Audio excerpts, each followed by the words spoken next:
¿qué tal? Bienvenido, bienvenida, bienvenide. Este es Espacio Diverso, una coproducción entre Justicia TV y el Consejo para Prevenir y Eliminar la Discriminación de la Ciudad de México, el COPRED. Espacio Diverso es un espacio para reflexionar, analizar, pensar, debatir temas relacionados con el fenómeno discriminatorio en la Ciudad de México. Como saben, pues hemos dedicado esta serie de programas al tema del racismo y el día de hoy vamos a hablar sobre desigualdad y racismo. En las democracias modernas, ordenadas por constituciones normativas, el principio de igualdad es un eje fundamental y transversal del entendimiento no solo de la garantía y de la efectividad de los derechos humanos, sino del diseño también de las políticas públicas. La igualdad protege la diversidad, pero impide que ésta sea el fundamento de la desigualdad. El reconocimiento del derecho a la igualdad y de su faceta como un principio transversal tienen implicaciones relevantes en el quehacer público y su ineficacia revela brechas en el acceso a derechos, a bienes y a servicios. Hemos estado hablando sobre cómo el racismo tiene una fuerte incidencia en la movilidad social, en el acceso a educación o a vivienda, cómo define quiénes merecen ser representadas en la publicidad, en los programas de TV. La desigualdad está montada en sistemas de opresión. El racismo, el sexismo, definen la configuración del acceso a los bienes, derechos y servicios, y sobre ello hablaremos hoy con dos personas que me da muchísimo gusto recibir en este espacio diverso. Nos acompaña Alice Krauser, quien es profesora investigadora en el Centro de Estudios Sociológicos del Colegio de México, y Máximo Jaramillo Molina, académico de la UDG y cofundador del Instituto de Estudios sobre Desigualdad, el INDECIG. Ambos, además, tienen espacios de divulgación muy importantes que les invito a quienes nos acompañan hoy en Espacio Diverso también a consultar, que son un programa Inequalities que pasa por YouTube, ahorita nos dirás específicamente dónde, Alice, y Gatitos contra la Desigualdad, que es una propuesta muy pop que nos explica justamente estas cuestiones relacionadas con la desigualdad. Evidentemente, ambos académicos con una producción académica muy importante, pero quería yo mencionar estos dos espacios porque justo, bueno, pues divulgan estas cuestiones que de pronto nos escapan, ¿no? Alice, me parece bien importante hablar sobre a qué nos referimos cuando hablamos de desigualdad y por qué de pronto cuesta tanto trabajo visibilizar que somos sociedades tan desiguales y esto cómo afecta el acceso a derechos, a bienes, a servicios de las personas. Muchísimas gracias, Geraldine, por la invitación. Es un gran gusto estar aquí compartiendo con ustedes dos, Maxi, y contigo. Creo que es una pregunta muy importante para empezar. ¿Qué es realmente la desigualdad, no? ¿O a qué nos preferimos cuando decimos que es un problema la desigualdad? Porque muchas veces nos complica la diferencia entre diferencia y desigualdad. Y pensamos que la diversidad, como tú mencionaste, o la diferencia podría ser el problema y pues ahí hay voces que no están de acuerdo. Claramente no, la diferencia no es el problema, ni tampoco la diversidad, más bien es algo deseable para una sociedad tenerla, ¿no? El problema ocurre cuando hay una estructura, una jerarquía social o una estructura de poder detrás, y ahí la diversidad o la diferencia se vuelve desigualdad. Entonces la desigualdad es algo intrínsecamente negativo para una sociedad porque conlleva una diferencia de poder entre diferentes individuos y o diferentes grupos dentro de la sociedad. Y eso significa que hay algunos individuos y o grupos que tienen una posición pues desfavorable en relación a, pueden ser atributos físicos, personales, puede ser ingreso, puede ser pues una cantidad de diferentes cosas. Y eso ahí conviene, bueno, pues se entrelaza con la segunda pregunta que haces, ¿por qué nos es tan difícil de repente verlo?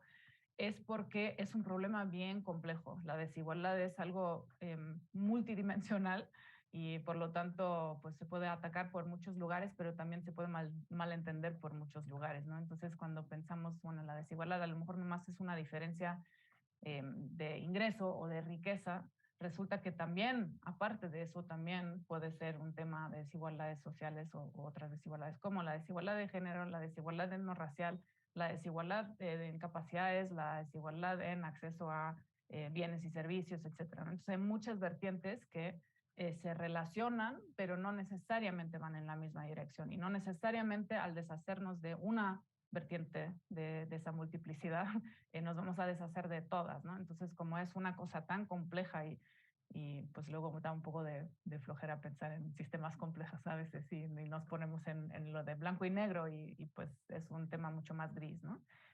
Pero por eso precisamente yo creo que ahí Max y yo tenemos esa idea de divulgación. Yo creo que para mí es una cuestión de traducción también, ¿no? Porque a veces los académicos hablamos de una forma un poco complicada, más complicada todavía, con un problema complicado, y hace falta explicar esas cosas en palabras de personas no científicas, porque pues es otro idioma, al fin y al cabo es difícil de entender si uno no está en esos espacios porque es como aprender otro idioma, ¿no? No es una cuestión necesariamente de que los académicos son tan inteligentes y hablan de una forma que nadie más entienda. No, usan palabras técnicas y expresiones específicas que lo hacen más difícil para gente que no tiene ese idioma manejado, ¿no?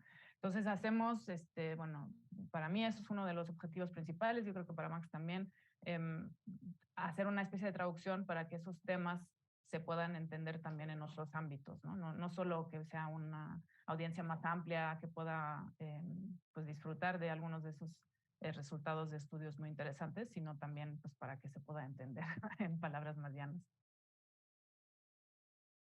Claro, ¿no? Y es fundamental sobre todo entender cómo estas brechas de desigualdad, además, en nuestros países, y al referirme a nuestros países me refiero fundamentalmente a América Latina, cómo son brechas enormes, ¿no? La desigualdad que existe entre las personas, pues justo nos coloca en posiciones en donde existen índices enormes de pobreza, de acceso a un empleo digno, y esto impacta en el acceso a muchos otros bienes y servicios.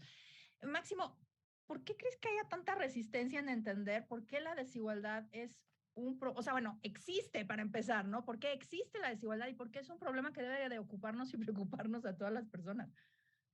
Creo que esto justo tiene mucho que ver con lo que iba ya orientando Alice, que es, por un lado, sí tenemos el problema de, digamos, de las brechas objetivas que están relacionadas con estructuras de poder, estas desigualdades multidimensionales, como bien decía Alice. Y por el otro lado, también el tema es que existe un conjunto de narrativas, metiéndonos más al tema subjetivo, que legitiman esa desigualdad. Entonces, digamos, en tanto que las personas creemos o crean que lo que reciben, digamos, estas desigualdades que están relacionadas con estructuras de poder realmente no provienen de algo estructural, sino más bien vienen de un aspecto individual, por ejemplo, con el tema que seguramente vamos a entrar en meritocracia, pero con un montón de, digamos, de diferentes dimensiones de desigualdad, mientras se crea que esos resultados diferentes sean justo la consecuencia de actos individuales, pues al final de cuentas lo que termina pasando es que es legítima la desigualdad, ¿no? Entonces, en tanto que sea legítima la desigualdad, pues al final de cuentas, por más que una sola persona se queda con 99% de los ingresos o la riqueza de una sociedad, en tanto que sea legítima, no sé cómo eso puede ser legítimo, pero se puede ver que eso es legítimo, que esta persona a lo mejor es 99 tiene el 99% del talento del país, yo no sé, en tanto que se vea como legítimo, pues al final de cuentas no hay nada que moverle a la desigualdad. O en ese sentido, digamos, cualquier tipo de, tanto de política redistributiva como hasta incluso de movimiento social que trate de modificar esas estructuras de poder, pues no tiene el apoyo necesario digamos, para realmente tener un efecto sobre la sociedad, ¿no? Entonces, me parece que justo lo interesante de la desigualdad es que nos puede llevar muy fácilmente tanto el tema objetivo a este tema subjetivo, que es meternos justo en narrativas, como decía ahorita, meritocráticas y de merecimiento, es meternos en estos temas del estigma, en meternos justo, por ejemplo, en cuanto al tema de racismo, poco, digamos, mucho se habla o es más común que existan estudios sobre las diferencias entre diferentes resultados en términos de bienestar y demás relacionados de alguna manera etnorracial, pero al igual que con el resto de las dimensiones de desigualdad, tal vez no se analiza mucho el tema, por ejemplo, de cómo las expectativas incluso pueden estar de cierta manera racializadas, ¿no? E incluso lo que se espera de las personas o lo que las mismas personas esperan de sí mismo o de sí mismas o buscan alcanzar en su vida depende mucho de tono de piel y otras características etnorraciales, y eso pues al final de cuentas viene de ciertas estructuras de poder, como decía Alice, y al final de cuentas de temas estructurales, ¿no? Entonces me parece que justo el tratar de entrar a temas subjetivos, justo a temas de discriminación, a temas de estigma, nos lleva a ver que, digamos, a tratar pues a entender por qué la desigualdad es tan exitosa en reproducirse al final de cuentas, cómo es que esas diferencias tan marcadas, esos acaparamientos de riqueza, de ingreso, en general de diferentes dimensiones de bienestar, pueden seguir sucediendo año con año, época tras época, y si bien se modifica, pues al final de cuentas sigue ahí. Y digamos, uno podría decir, ¿cómo es posible que soportemos eso? Bueno, pues justo en tanto que es algo que al final de cuentas es legítimo, y me parece que por ahí también hay que poner el ojo. Claro, y cómo desde el privilegio se sostienen estos sistemas de desigualdad, ¿no? Al final del día, cuando se habla siempre de privilegios, bueno, pues justo lo que se visibiliza es cómo estamos hablando de ¿cómo lo explico? Una instancia en donde una persona decide no soltar ese privilegio, que tiene que ver con, por ejemplo, cuestiones, y ahorita entraremos a eso, cuestiones impositivas, ¿no? Cuestiones, por ejemplo, de sucesiones, cuestiones de acceso a determinados bienes o servicios que otras personas no tienen y que no están dispuestos a soltar, ¿no? Y justo, pues tomando ya el tema central que tenemos en este programa, Alice, pues, ¿qué tiene que ver el racismo con esto? Tiene todo que ver, como es una de las vertientes precisamente por las que pasa la desigualdad, ¿no? O pasa una dimensión de las desigualdades. Y tiene que ver con lo que dijiste ahorita del privilegio, que hay personas que obviamente, y ahí también tiene que ver con lo que dijo Máxima de la legitimidad, hay narrativas que lo justifican entre toda la población, pero también hay ciertas personas, generalmente grupos, que sí están a favor de ese orden porque pues les conviene. Y como tú dijiste, no quieren a lo mejor soltar ese privilegio. Hay otra parte ahí también que a lo mejor no consideramos tanto, que es que muchas veces, y eso es lo curioso del privilegio, muchas veces cuando lo tenemos no lo vemos, como que nos hace ciegos a la existencia de, y pues a veces también nos hace cerrar los ojos ante el privilegio, ¿no? Pero pasan las dos cosas, porque es muy difícil ver algo que no nos ha tocado nunca, y eso pasa mucho en el tema etnorracial. Y también tiene que ver con lo que dijo Max, de que hay una legitimidad. Por ejemplo, Amartya Sen lo mencionó para el caso de las desigualdades de género, ¿no? De que incluso las mujeres internalizan desigualdades de género y las reproducen. Y eso pues es curioso, podríamos pensar, porque no les conviene a las mujeres, considerando que están en una posición inferior en la sociedad en general, aquí y también en todos los lugares del mundo.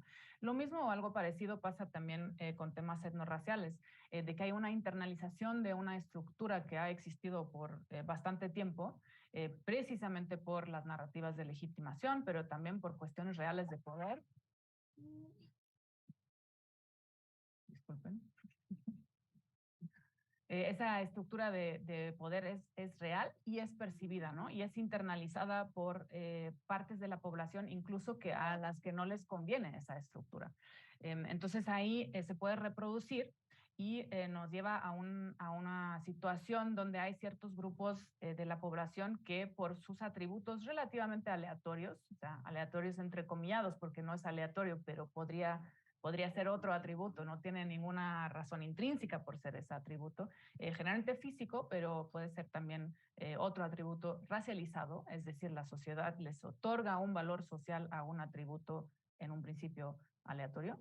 Esas personas que tienen esos atributos van a estar en una posición inferior o superior, porque lo que hacemos los humanos, que somos muy buenos en categorizar y en estimar nuestras posiciones en la jerarquía social, sobre todo cuando estamos en una sociedad muy jerarquizada, o estratificada como la mexicana.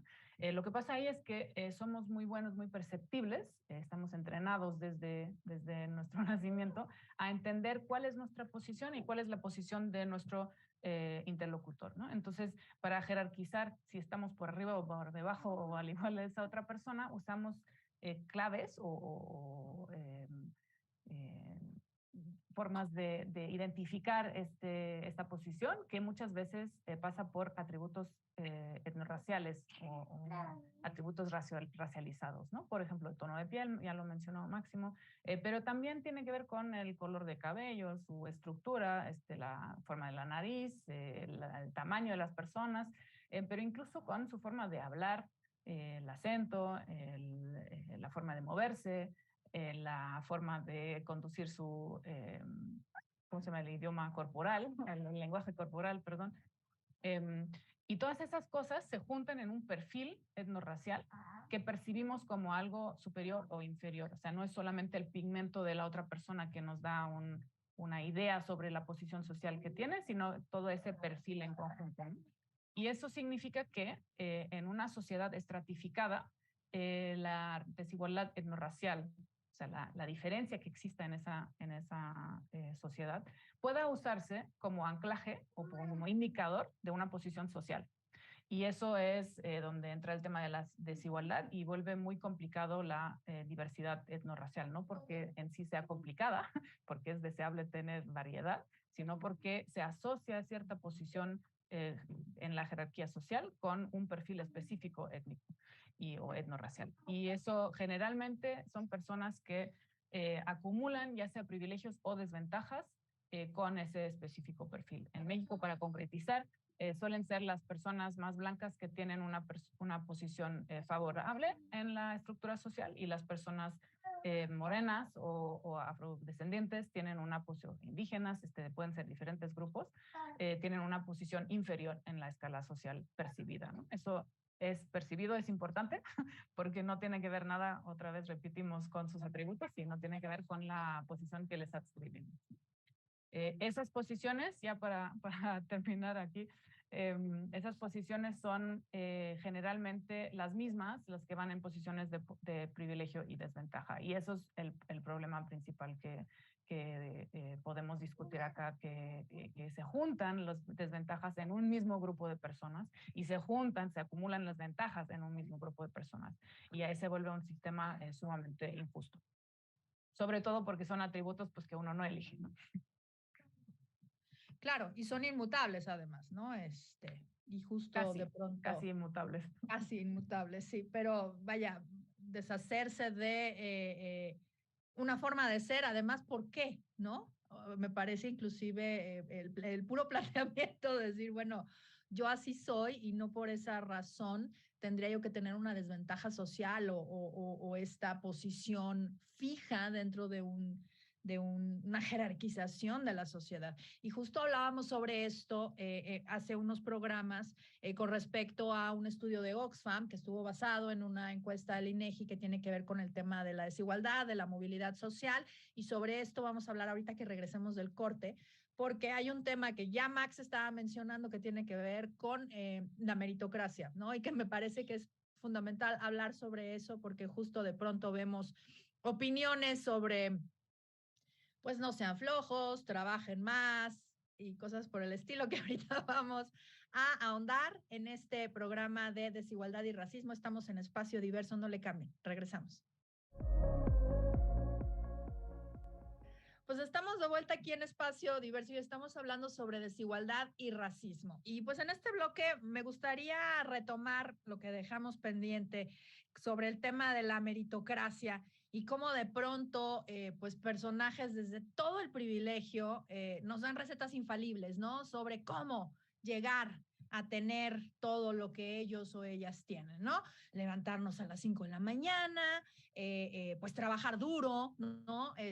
Poner una empresa y echarle todas las ganas y cuestiones que de pronto, pues Máximo y desde Gatitos, pues justo esta evidenciación que se ha hecho a partir de las redes sociales, a partir de tu propuesta, ¿Cómo demostrar que estas recetas, pues más que en el trabajar duro y en una supuesta meritocracia, pues están fundadas en el privilegio y en el lugar en el que nos tocó nacer, básicamente? Sí, creo que el tema de la meritocracia me parece fascinante, incluso por el origen de su término, que eso de repente no lo decimos mucho, pero es curioso que quienes empiezan a hablar de meritocracia por ahí de los años 50 del siglo pasado, hablaban justo de una utopía, digamos, sobre una sociedad que sería una sociedad muy indeseable donde dominaran y fuera casi una tiranía quienes tenían más méritos, ¿no? Digamos, quienes tenían más, quienes realizaban más esfuerzo y quienes tenían más talentos, ¿no? Lo que sea que eso signifique o entiendan por eso. Entonces, de alguna manera, ese término indeseable de una sociedad fue transmutando durante las últimas décadas del siglo anterior, con las décadas del conocido neoliberalismo y demás, a, digamos, al justo la justificación de la desigualdad de la sociedad, ¿no? Entonces ahora nos dicen que hay personas en las élites económicas y que dominan al resto de la sociedad, pero no, por ejemplo, con temas de la aristocracia, no es porque sean herederos de una nobleza, de algún título nobiliario, etcétera, sino que es porque se esforzaron mucho y porque tienen mucho talento, ¿no? Entonces, esa historia, pues esa narrativa, al final de cuentas, claramente, como decíamos en el bloque anterior, pues sirve para legitimar las desigualdades, ¿no? Pero sobre todo es extraño porque al final de cuentas lo podemos ver, por ejemplo, con este artículo que también cada rato volvemos a compartir sobre las familias ricas en Venecia, que siguen siendo las mismas familias ricas de hace 500 años, a pesar de que han cambiado sistemas económicos, sociales, a pesar de que antes nadie decía que eso fuera algo meritocrático, y ahí siguen, ¿no? Eh, Ahora, el tema es justo para tratar de legitimar o, digamos, de la mano de esta idea de cómo se llega a triunfar dentro de la sociedad, se habla justo de estas costumbres, de estos hábitos para, digamos, que son señalados como los responsables de esa riqueza que tienen las personas más ricas, ¿no? Justo un artículo que vi hace unos días hablaba aquí no hablaba de tal cual la riqueza, hablaba simplemente del tema de la longevidad y decía los hábitos que tenía la reina Isabel para llegar a la edad que alcanzó, ¿no? Antes de fallecer.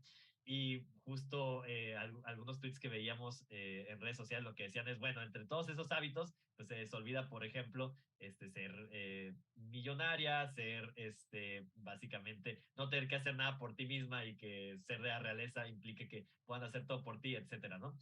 Creo que eso, por más que pueda parecer muy exagerado, es algo que efectivamente se repite en muchos casos, ¿no? Entonces tenemos justo podemos agarrar los casos más populares de ciertas personas, influencers que son dueñas de empresas o herederas de alguna familia rica que se vuelven también influencers y que mencionan estos hábitos o resaltan esos hábitos para generar riqueza. Este, con esto del libro del club de las 5 de la mañana, levantarte temprano para generar riqueza, echarle ganas, esforzarte. Luego, justo hay mucho, digamos, cursos de coaching que dicen, bueno, pues es que lo que pasa es que tienes que ahorrar, tienes que ponerte objetivos muy claros y con eso vas a ser millonario. Y esa es la razón por la que existen personas millonarias, ¿no? Entonces, y esto claramente va de la mano del tema de la meritocracia, el tema de creer que las personas que están hasta arriba en la sociedad, pues justo llegaron ahí pues por mérito, ¿no? De ahí viene el nombre de meritocracia. Ahora, la otra cara de la meritocracia es que quienes están abajo claramente están ahí, digamos que están en la mayor situación de vulnerabilidad o de pobreza, porque o no tienen talento, o no se esforzaron, o ya lo queremos ver con otras palabras, son flojos, dependientes y demás, ¿no? Entonces, esta historia que trata justo, ya habíamos dicho, de legitimar estas desigualdades, pues se basa en estas ideas, lo decía en este coaching, por ejemplo, que tantos libros y tantos cursos existen de cómo volverte millonario, resaltan ciertos actos o acciones individuales de las personas para llegar a ser ricos y al mismo tiempo, y eso es lo más importante, invisibilizan el resto de las estructuras sociales que están detrás de esas desigualdades, ¿no? Entonces no se habla del tema de las herencias, no se habla del tema de justo de la familia en la que naces, incluso el tema de cómo el capital cultural o las relaciones, el capital social, pues y termina importando para el desarrollo que tienes a lo largo de tu vida, ¿no? Entonces me parece que justo lo importante del tema de meritocracia es que resalta ciertas cosas, las exalta, digamos, de una manera exagerada, cuando, a ver, nadie va a negar que sí puede haber personas casos atípicos en los cuales alguien por esfuerzo o por habilidades haya llegado a estar, digamos, en una posición alta en la sociedad, ¿no? Pero la mayoría de los casos eso no pasa. Incluso, por ejemplo, ahorita hablábamos de racismo, cuando vemos los datos, por ejemplo, de la movilidad social relacionados con racismo, pues lo que digo con racismo, con características etnorraciales, lo que nos muestra es que igual lo que encontramos tanto en esa dimensión como en el resto, origen es destino y la mayoría de las personas que nacieron en una familia de estrato bajo, van a vivir toda su vida en un estrato bajo, pero eso es peor para las personas con diferentes características etnorraciales desvalorizadas en la sociedad, ¿no? Tono de piel y demás. Entonces, me parece que por ahí es el tema de, digamos, de la importancia de la meritocracia con el resto digamos, de aspectos subjetivos y de legitimidad. Y lo importante también tal vez es que esta legitimación de inequidades y desigualdades no es nada más justo en el tema que tal vez ya hemos mencionado mucho de resultados, por ejemplo, económicos, ¿no? De ingreso o de riqueza. Al final de cuentas, eso está sumamente relacionado con el acceso a un montón de otros fuentes de bienestar, por ejemplo, la educación, la vivienda, la salud, la alimentación, incluso los mismos servicios públicos a los que tienes acceso, ¿no? Nos podemos ir una por una de esas dimensiones y en cada una vamos a encontrar que las personas, digamos, del estrato bajo de la sociedad en términos económicos se digamos, repiten también todas las otras dimensiones y el tema es que también ahí se legitiman, como por ejemplo el caso que hemos estado resaltando desde Gatitos contra Desigualdad recientemente, en una de estas dimensiones en específico es el tema de la vivienda, ¿no? También ahí juegan narrativas interesantes. Por ejemplo, también ahí se dice, bueno, es que los jóvenes no tienen casa porque prefieren comprar cafés de Starbucks o porque prefieren irse de vacaciones, ¿no? Y por eso no logran comprar una vivienda. Entonces, pues al final de cuentas, estas narrativas meritocráticas operan en distintas, no solamente en la dimensión económica, sino en distintas dimensiones objetivas del bienestar y también subjetivas, ¿no? Entonces me parece que es importante estar resaltando también cómo ese efecto de la narrativa meritocrática se extiende a otras dimensiones, lo decía, tanto objetivas y subjetivas. Qué importante, ¿no? Porque justo de pronto se pierde la conversación sobre cómo el racismo impacta en la cuestión de la movilidad y abre, profundiza estas brechas de desigualdad. Y justo esta cuestión de pronto de, bueno, pues es que el ejemplo que ponías, ¿no? Y es que a mí es algo que de verdad me impacta mucho, sobre todo en esta Ciudad de México, en donde muchísima gente no se despierta a las 5, se despierta a las 4 o a las 3 de la mañana para poder tomar un transporte, para poder llegar a las 8 o 9 de la mañana a su trabajo, trabajar 8, 10 horas y regresar. Y eso es su vida cotidiana. Y entonces de pronto cuando dices, es que hay que levantarse temprano, meditar, después revisar las noticias con un café y con un té verde para ayudar a la salud. O sea, de pronto es como, a ver, o sea, necesitamos visibilizar estas otras realidades, estas otras dimensiones de la desigualdad y entender que esas recomendaciones desde la meritocracia están montadas en una desigualdad anclada, para utilizar una palabra que usaba Alice hace un momento, en una sociedad jerarquizada en donde pues en donde naces es destino, ¿no? Y donde ya habíamos visto también que nuestra pertenencia étnico-racial, nuestra tonalidad de piel y el cómo nos ven, nos ubica en estas jerarquías, ¿no? Alice, un poco me gustaría ahondar en el tema justo de la distribución de los recursos, porque me parece que es un tema, si bien no es exclusiva la desigualdad del el tema económico, el tema de ingreso o el tema de riqueza, me parece que sí es muy importante visibilizar esta cuestión de la distribución de la riqueza y de cómo unas personas acceden a determinados ingresos, a determinados empleos con determinados ingresos y cómo esto no se logra redistribuir.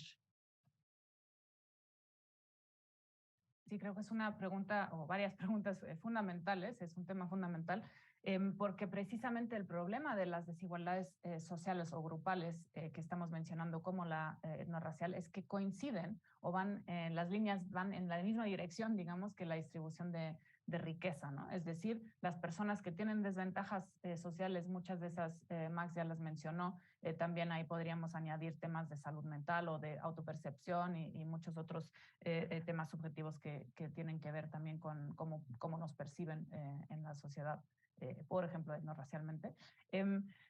Muchas de esas dimensiones coinciden con el tema de la distribución de riqueza y de ingreso, ¿no? Es decir, las personas que tienen una desventaja en un lado también la tienen en el otro lado. Concretamente, en el caso etnorracial, las personas racializadas de forma negativa tienen también una posición inferior económicamente hablando, tienen una menor riqueza, tienen muchas veces menores ingresos que tiene que ver con una variedad de factores.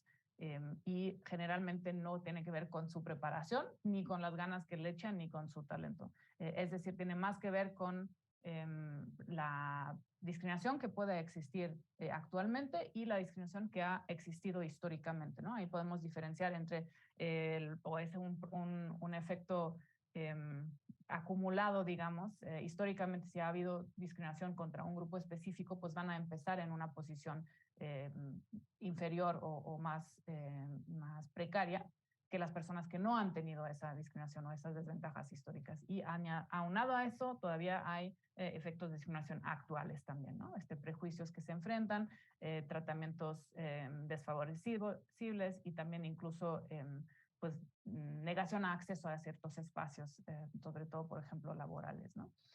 Pero también personales, ¿no? Mucha de la discriminación etnorracial que ocurre en el país es en espacios privados, entre familiares, entre amigos y todo, ¿no? O sea, no todo es solo el espacio público, digamos. Creo que ahí hay un factor importante que también se entrecruza, y lo estaba mencionando también Máximo, el tema del talento, de quién es talentoso, y alguien puede ser 1,000,000 de veces más talentoso que otra persona. Es un mito. El talento se distribuye totalmente parejo por la población. Lo que no se distribuye parejo son las oportunidades de desarrollarlo y de aprovecharlo, ¿no?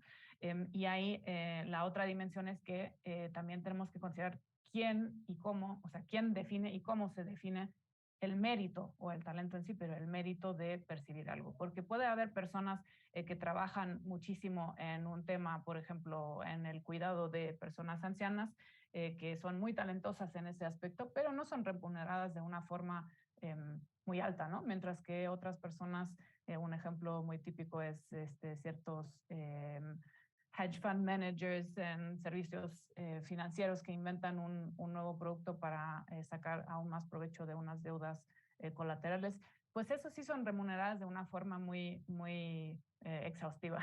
Entonces podríamos pensar cómo como sociedad definimos qué es el mérito que se merece, quién se merece ese ingreso de esa riqueza, ¿no?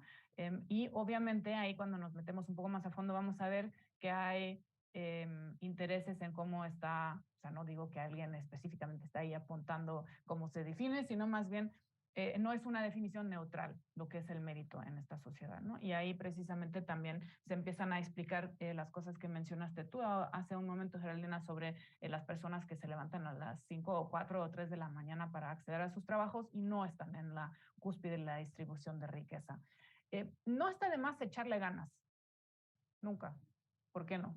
Pero no es suficiente para llegar a una situación de riqueza. Eso es lo importante que hay que ver. Y como ya dijo Max, en alguien que sale de una posición de riqueza no necesariamente tiene que echarle ganas. Muchas veces lo hace, pero no es necesario para su éxito económico, ¿no? Entonces ahí hay que empezar a desmesurar lo que es la situación real de ese mito o la mentira de la meritocracia en la que existimos, ¿no? Mucha gente, en general casi todos le echamos ganas en la vida porque pues es parte de nuestras motivaciones intrínsecas incluso, ¿no? Pero no todos podemos llegar a una posición de multimillonarios nomás por levantarnos a las 5 de la mañana o meditar o lo que sea, ¿no? Pero no están malas esas cosas, ¿no? Digo, supongo, no lo sé. Para alguna gente está bien, para otra menos, ¿no? Pero no es el camino al éxito, pues.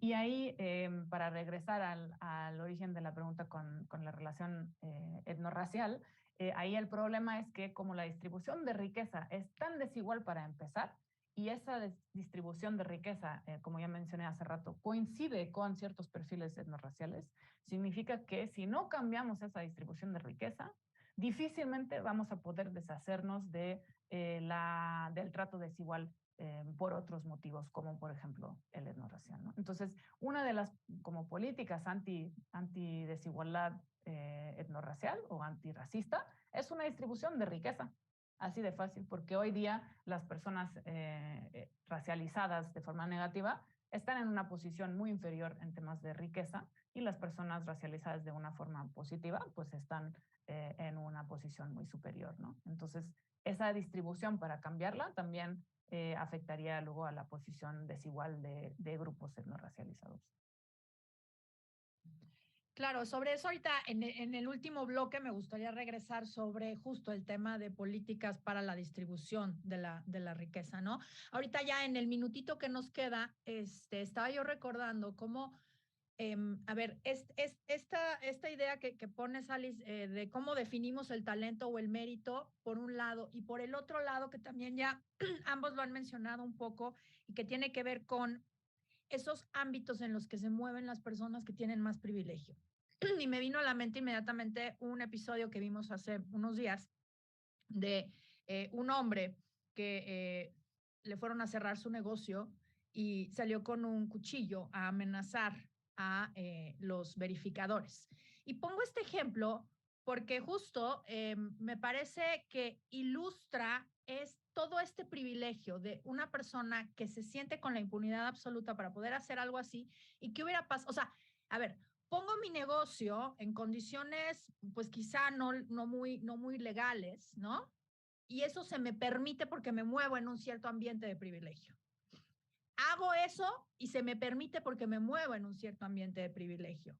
La consecuencia que tengo es bajísima, distinta a la que hubiera tenido una persona en otras condiciones, seguramente una persona pobre, una persona racializada, muy probablemente hubiera sido detenida y llevada a la cárcel, ¿no? O sea, como esos ámbitos, no sé cómo llamarlos, de relaciones sociales privilegiadas, permiten a determinadas personas hacer ciertas cosas que les permiten llegar a este éxito que se disfraza de meritocracia.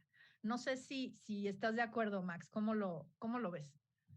Sí, pues siguiendo el ejemplo que estás diciendo, digo, vamos a no ponerlo en México para no ser tan obvios, pero si hubiera sido en Estados Unidos, la persona esta que amenazó con un cuchillo probablemente hubiera fallecido porque le hubieran disparado. Básicamente es de los policías. Entonces, así, siendo afroamericana, obviamente, es lo que quiere, perdón, es lo que quería decir.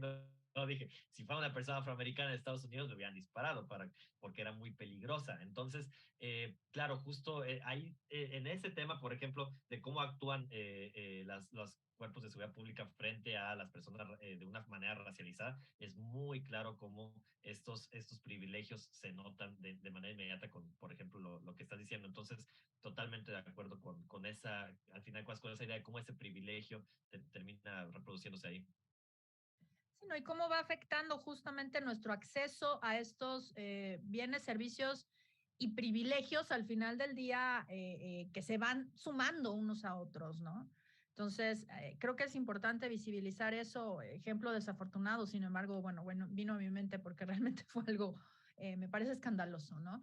Vamos a hacer una pausa y vamos a regresar en el último bloque, pues me parece que habría que conversar un poco sobre, bueno, pues qué sigue, ¿no? ¿Qué tendríamos que hacer para cerrar estas brechas de desigualdad, sobre todo pensando en acabar con estos sistemas de opresión? Estamos en Espacio Diverso, estamos hablando sobre desigualdad y racismo, no le cambien, regresamos.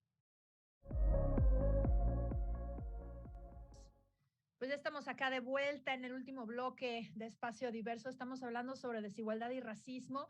Y pues en esta última parte del programa, pues bueno, ya montamos el problema. Y bueno, pues ¿cuáles serían las opciones? Alice, ¿qué opciones tenemos para la redistribución de los recursos, de la riqueza? ¿Necesitamos modificar nuestro sistema fiscal? ¿Qué sigue? Sí, claramente necesitamos reformar el sistema fiscal o revolucionarlo a lo mejor a estas alturas, porque resulta que la fiscalidad en México es muy, muy baja en temas de impuestos, ¿no? Y es además muy regresiva. O sea, hay pocos ingresos para el gobierno por medio de impuestos, y esos provienen en gran parte por impuestos indirectos que por sí pagan proporcionalmente más las personas con menores recursos. Entonces son regresivos, ¿no? Injustos. Entonces habría que primero hacerlo más progresivo, es decir, las personas con más recursos, con más riqueza tendrían que pagar una mayor parte de lo que pagan actualmente, y actualmente pagan muy, muy poco, no solo en términos nominales, sino incluso la tasa real de lo que pagan es por debajo de la que deberían de pagar nominalmente, y eso tiene que ver con evasión, pero también tiene que ver con elusión, ¿no? Que es básicamente la forma legal de no pagar los impuestos que se suponía que deberían de pagar, ¿no? Por excepciones, por subsidios, por varios otros programas. Y esos benefician principalmente a las personas con mayores recursos. Entonces, ahí habría que hacer algo urgentemente, porque pues hoy día no contribuyen su parte, ¿no? Y también es una de las razones por las que pueden acumular bastante más que las personas que sí tienen que pagar más impuestos. La otra razón por la que es importante hacer esa reforma fiscal es para precisamente tener más ingresos por parte del Estado, para poder usar estos ingresos en proyectos, programas de redistribución hacia las personas que necesitan esos recursos, ¿no? Por ejemplo, las personas en pobreza, pero también personas discriminadas por otras razones. Por ejemplo, pueden ser, y ahí yo creo que es una de las políticas inteligentes antidesigualdad, un sistema de educación, de salud, de protección social universal, gratuito y de calidad para todos. Y en ese momento, cuando hay un sistema de salud, educación y protección social universal, gratuito y de calidad para todos, ya no se pueden hacer esas grandes diferencias, o es mucho más difícil que se hagan esas grandes diferencias que existen hoy día en esta sociedad, precisamente por tener sistemas diferenciados, ¿no? En parte privados, en parte públicos, los privados quienes puedan costeárselos, y los públicos para los que no les queda otra opción, básicamente, ¿no? Y eso significa que las personas salen con una preparación diferenciada, y también salen pues con salud diferenciada y con protección social diferenciada, y eso es muy nocivo para una sociedad equitativa, ¿no? Entonces, ayudaría en muchas dimensiones. La redistribución de recursos a través de los impuestos es deseable por sí, porque también manda una señal, si es un sistema más progresivo, manda una señal hacia qué sociedad queremos, en qué sociedad queremos vivir, ¿no? No queremos vivir en una sociedad donde las personas que resulta que heredan millones se pueden quedar con esas y traspasarlas por generaciones, y eso es lo que se apremia en una sociedad, sino sí queremos apremiar las personas que pues provienen de estratos más bajos, o que sí trabajan y logran más éxito, etcétera, ¿no? Entonces, es una cuestión de qué queremos retratar como sociedad y qué estamos buscando, ¿no? Entonces, se necesita esa reforma para que se mande ese señal, y para recaudar fondos para tener otros programas que pueden ser beneficiales antidesigualdades, ¿no? Y antirracistas también. Alice, antes de pasar con Max, una pregunta. ¿Existe algún modelo, digamos, me queda claro que el estado de bienestar, sobre todo en algunos estados de Europa, es un modelo, digamos, de esta redistribución del ingreso y acceso universal a estos servicios que mencionas? Pero en nuestro contexto, digamos, o sea, ¿existe algún modelo a seguir o algún proyecto, o sea, algún mapa, una hoja de ruta que nos pueda dar esta claridad o propuestas que ya sean concretas en México? Pues podemos mirar, por ejemplo, al mismo México en el pasado, ¿no? No que era un sistema perfecto, pero tenía algunos programas que sí podrían ser útiles tener hoy en día, como por ejemplo hasta los años 60 se tenía un impuesto a las herencias, que hoy día ya no existe. Entonces no hay que mirar necesariamente a Finlandia, que nos gusta luego compararnos con ellos, pero ahí la gente sí quiere pagar impuestos en otro nivel de lo que se quiere pagar en México, ¿no? En México las personas están en contra de la desigualdad, pero también están en contra de pagar para deshacerse de ella. Entonces es un problema para empezar. Ahí hay que trabajar en las narrativas, en la idea más positiva de los impuestos. Pero incluso dentro del mismo México, pues sí hubo un sistema de salud no universal, pero mucho más amplio y de más, con más recursos, ¿no? Para poder distribuirse hasta los años 70 más o menos. Y también lo mismo en el sistema de educación, que era un poco más amplio, ¿no? Y ahí hubo un auge tremendo en la educacionalización de la población, ¿no? Cosa que pues hoy día está decayendo un poco esa provisión de los bienes, ¿no? Entonces ahí incluso podemos mirar hacia el propio pasado de México, ¿no? Para inspirarnos en algunas cosas, en otras no. en otros temas mejor ahí no nos metamos. Y también, perdón, hay otros ejemplos en la región, ¿no? En varios países se discuten reformas fiscales, por ejemplo, ahora en Colombia, ¿no? Yo creo que esa es la gran esperanza de la región en términos de programas progresivos por venir. Habrá que observarlo en Chile también, ¿no? Justo, qué importante, porque de pronto, insisto, pues eso, ¿no? Volteamos a ver a Finlandia, volteamos a ver a otros países en donde de pronto la dinámica social es distinta, ¿no? Y no sé si sean, no sé porque no soy experta en estos temas, no sé si sean los mejores modelos a seguir. Max, justo me voy contigo sobre la misma pregunta o sea, ¿qué tendríamos que hacer? ¿Sirven las políticas sociales que se han implementado ahora? ¿Habría que volver a ciertas políticas sociales? Y sobre todo algo que dijo Alice y que creo que no debemos dejar que se nos escape, es el tema de la educación, la salud, la seguridad social universales, no ligadas a un empleo formal. Obviamente la educación pasa por otro lado, pero la salud y la seguridad social hoy día están ancladas en la existencia de empleos formales. Entonces, cuando tenemos la mitad de las personas que están trabajando en empleos informales, pues entendemos que no hay acceso a estos servicios. ¿Qué tendríamos que hacer? Sí, justo como lo adelantaba Alice hace unos momentos, me parece que el tema es generar o construir sistemas de protección social universales, ¿no? Lo cual, siguiendo también lo que decía Alice, pues con el 16% del PIB que recaudamos, no hay manera de que suceda, ¿no? Digamos, puede que un sistema de protección social en muchos países universal cueste más que todo lo que recaudamos, ¿no? Entonces, ya desde ahí es claro que lo que hay no alcanza, incluso aun cuando se hagan ahorros, austeridad, se le cobre más o digamos, se trate de saldar las deudas con los principales deudores, a pesar de eso no alcanza. Sí tiene que haber un tema de cambios fiscales muy, muy importante. Pero sí, me parece que el tema es construir políticas sociales universalistas empalmadas o que estén, digamos, relacionadas también con, digamos, universalistas que generen pisos mínimos universales para toda la población, que además el tema con las políticas sociales universales es que tienen menos riesgo de ser estigmatizadas frente a las políticas sociales focalizadas, ¿no? Digamos, las que están focalizadas sobre todo a hogares en pobreza extrema o en pobreza, tienden a ser muy focalizadas por el resto de la población, ¿no? Entonces, digamos, en ese sentido tiene una ventaja las políticas sociales universales. El problema es que no todo puede ser universal. Digamos, claramente, dada la desigualdad tan, digamos, las brechas tan amplias que hay en México, se tiene que elevar de todos modos, se tiene que implementar ciertas políticas enfocadas en los más desaventajados que puedan elevar su condición y tratar de equilibrarlos, además del piso mínimo para todos, ¿no? Entonces, una combinación de ambas me parece que es la mejor opción.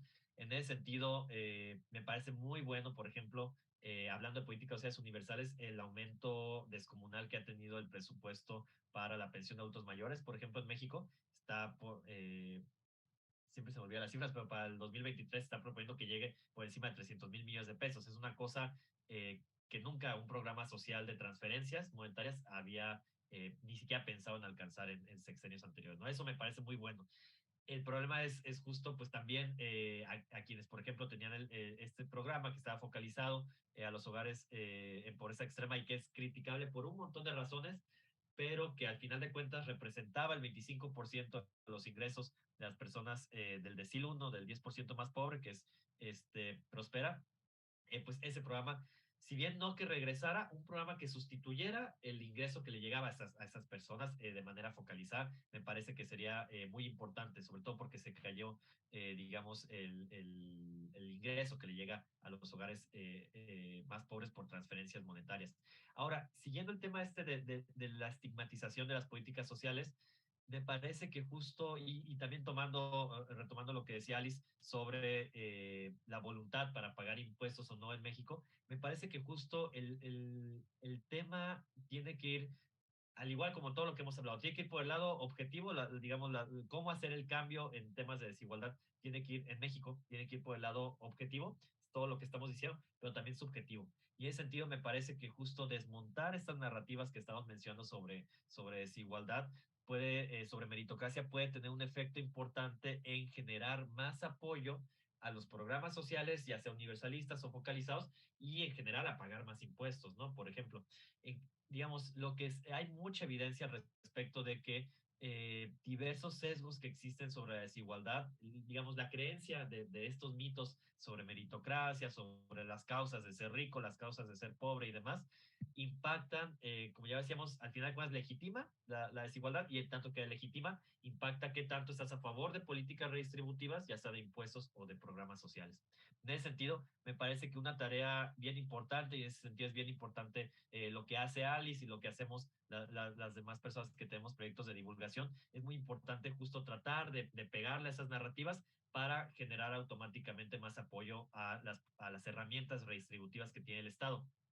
Digamos, si hay una razón por la que este gobierno y gobiernos anteriores prácticamente no tocan el tema fiscal, el tema de los impuestos, es porque temen del costo político, ¿no? Quisiéramos una sociedad donde al revés, donde fuera un costo político no cobrarle más impuestos a los ricos, ¿no? Que el gobierno dijera, bueno, es que si no le cobro si no implemento el impuesto a la riqueza, aunque va a afectar a mis amigos, incluso de la élite económica, si no lo implemento, van a votar en contra de mí, ¿no? Digamos, ese costo político es el que quisiéramos que hubiera en la sociedad mexicana. Me parece que hay ciertos cambios, me parece que las personas más jóvenes suelen ser más críticas a estos temas, más cercanas a temas de redistribución, cada vez se hace mucho más popular todos esos temas digamos, de poner impuestos a los ricos, digamos, de hablar de desigualdad es algo que cada vez va creciendo más, entonces me parece que por ahí vamos en el camino correcto, todavía falta mucho más, pero bueno, justo tratar de acelerar al menos esa manera en que se van desmontando las narrativas meritocráticas y las narrativas que legitiman la desigualdad, va a ser muy importante para que en algún momento sí se puedan implementar este tipo de cambios y de políticas redistributivas en el país. Pues eso que con lo que ha cerrado, Max, me parece importantísimo para cerrar este programa, porque justo, ¿no? La idea aquí de hablar sobre desigualdad y racismo, pues se resume en esto, ¿no? La desigualdad está montada en el racismo y necesitamos justo cambiar estas narrativas racistas, meritocráticas, que legitiman estas desigualdades para poder diseñar modelos de redistribución, modelos que permitan el acceso a bienes, a servicios, a derechos, fundamentalmente de todas las personas y cerrar estas brechas de desigualdad que tanto nos afectan como sociedad y que además son injustas, ¿no? Porque al final del día iniciábamos este programa hablando sobre estos porcentajes, ¿no? Que de pronto vemos en estos datos que se nos comparten, el porcentaje de personas millonarias en nuestro país, el dinero que tienen acumulado representa lo que tienen no sé cuántos otros millones de personas, ¿no? Entonces, esto es injusto, esto no debe ser en una sociedad que se supone democrática, fundada, motivada, fundada en un principio de igualdad. Y trato digno, ¿no? Entonces, bueno, pues me parece que hemos abordado varios temas. Por supuesto, nos quedaron muchísimos pendientes y pues ojalá podamos en otra ocasión seguir conversando sobre este tema fundamental, porque me parece que nos debe preocupar a todas las personas, independientemente de si seamos del club de las 5 de la mañana o no. Creo que tener una sociedad justa nos retribuye a todas las personas, ¿no? y justo por ahí creo que tiene que venir la narrativa. Alice, Max, muchísimas gracias por habernos acompañado en Espacio Diverso. Y a ustedes que nos vieron, recuerden que estamos hablando sobre racismo, porque el racismo sí existe y hay que hablar sobre ello. Esto es Espacio Diverso y nos vemos a la próxima. Gracias.